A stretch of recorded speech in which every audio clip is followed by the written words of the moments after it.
warahmatullahi wabarakatuh. Salam sejahtera. Semoga hari ini semua dikaruniai kesehatan olehnya. Dengan Niken Tante Sudarmono di sini mengucapkan terima kasih atas kesediaannya mendengarkan YouTube saya. Kali ini saya akan membahas mengenai obat penyakit MAH atau GERD.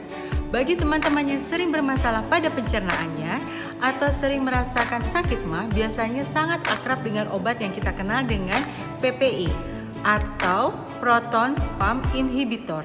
Apa sih contoh-contohnya PPI?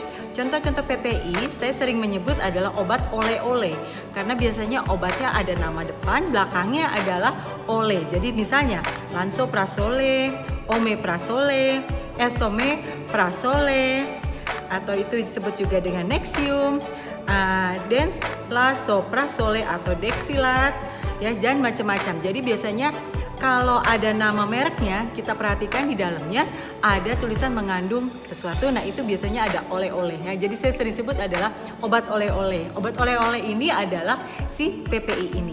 Nah, gimana sih cara kerja si PPI ini?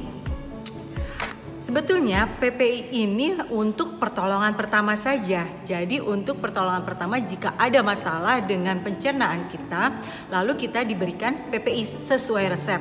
Tapi sayangnya karena PPI ini sangat mudah didapat di luaran tanpa resep, jadi banyak sekali yang mengabaikan kalau ini bukan boleh digunakan untuk jangka panjang. Jadi sering langsung mengkonsumsi PPI pada begitu merasakan pencernaannya bermasalah. Nah, yuk kita dengarkan kenapa sebaiknya kita tidak mengkonsumsi PPI ini terus-menerus.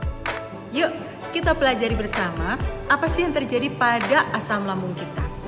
Pada saat kita istirahat, asam lambung kita memiliki pH adalah antara 3 sampai 3,5. Nah, pada saat dihujani makanan oleh kita, pH-nya biasanya drop menjadi 1,5 sampai 2,2.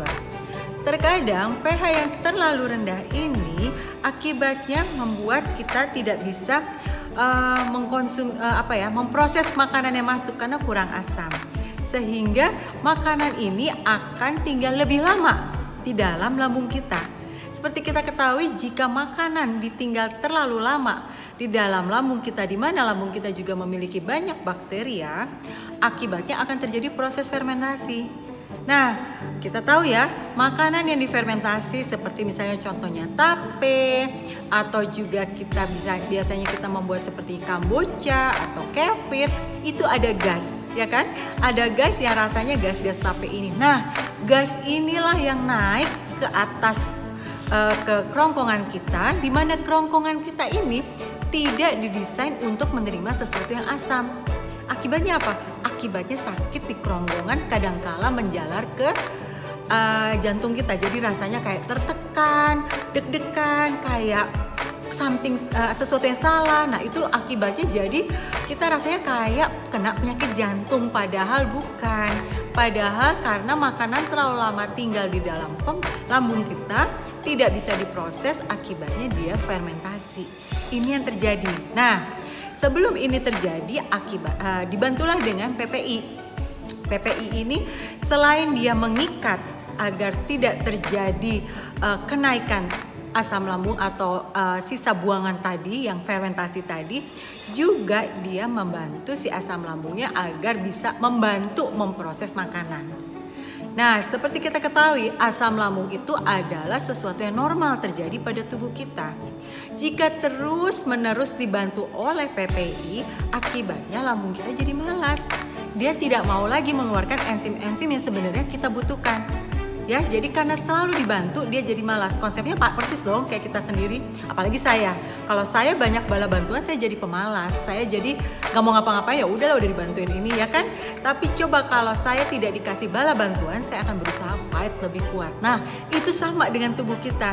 Jadi kita mau terus-terusan bantu dengan PPI, akibatnya lambung kita jadi pemalas mengeluarkan enzim, atau kita bantu agar lebih kuat.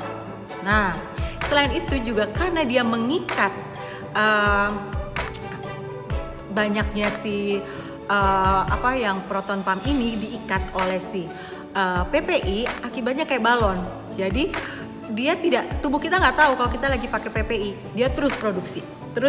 Akibatnya makin banyak dan suatu saat dia akan meledak. Ya, jadi suatu saat si asam lambung ini akan meledak ya. Dia akhirnya akan membanjiri tubuh kita dengan sesuatu yang nggak penting, yaitu asam yang sebetulnya tubuh kita tidak bisa handle cukup baik. Akibatnya terasalah seperti mah, GERD dan segala macam. Jadi sebetulnya kita terlalu sering mengkonsumsi PPI ini hanya akan mengakibatkan kerusakan masa depan lagi. Nah, kalau udah seperti ini akibatnya kesannya kita nggak bisa terlepas dari obat asam lambung. Padahal obat asam lambung ini hanya untuk pertolongan pertama. Lalu mungkin banyak tanya, jadi gimana dong? Seperti biasa saya akan bilang kembali ke akarnya. Cek makanan apa yang membuat kita tidak bisa mengolah makanan ini sehingga makanan ini akan lebih lama di dalam lambung kita sehingga akan berfermentasi. Kita cek akarnya, cek pola makan kita. Itu langkah yang terbaik. Tapi tadi saya sudah menyebut PPI terus-menerus digunakan akan menyebabkan penyakit baru lainnya. Saya sebutkan di sini ya, penyakit yang disebabkan karena terus-menerus menggunakan PPI, yaitu ginjal, jantung, pneumonia, demensia, masalah pada tulang, dan defisiensi vitamin dan mineral. Nah, dibayangkan kan bahwa selama ini kita memupuk masalah-masalah yang nanti kedepannya akan menyebabkan suatu penyakit yang akhirnya orang kadang-kadang, oh kamu udah terkena penyakit jantung. Kita langsung melakukan misalnya tindakan terhadap si jantung. Padahal akar masalahnya adalah sesuatu yang salah dari asupan kita. Lalu juga yang dipermasalahkan selain penyakit-penyakit itu, dia juga akan menyebabkan ketidakseimbangan mikrobiome. Nah, kalau ketidakseimbangan mikrobiome ini terjadi, ini akan menyebabkan disbiosis atau kerusakan pencernaan kita. Ingat, tubuh kita 90%-nya terdiri dari mikrobiome, 10%-nya baru sel tubuh. Jadi, berani merusak si mikrobiome ini sama saja dengan kita merusak tubuh kita. Nah, banyak yang mengatakan bahwa saya lagi stres nih, saya lagi depresi nih. Padahal stres, depresi, moody, anxiety attack itu semua adalah masalah dari kebocoran si fermentasi tadi.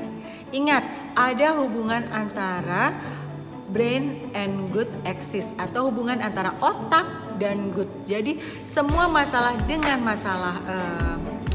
yang berhubungan dengan kejiwaan itu sebetulnya bermula dari kesalahan asupan kita.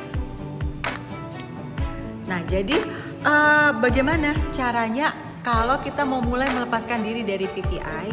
Bisa mulai kita perbaikin adalah vitamin D kita, lalu juga glutathione, lalu juga probiotik, dan gunakan satu suplemen yang disebut dengan enzim.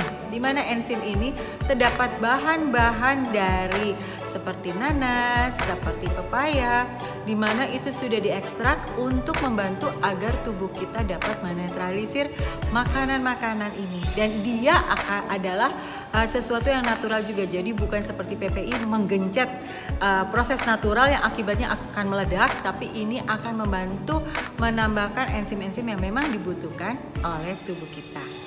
Jadi masih berani minum PPI atau obat mah ini? Yuk kita jadi customer yang cerdas, menjadi customer yang lebih sehat. Jangan terus-menerus tergantung kepada obat PPI ini. Terima kasih sudah berkenan mendengarkan. Be healthy, be beautiful, strong, and be successful with Madiken.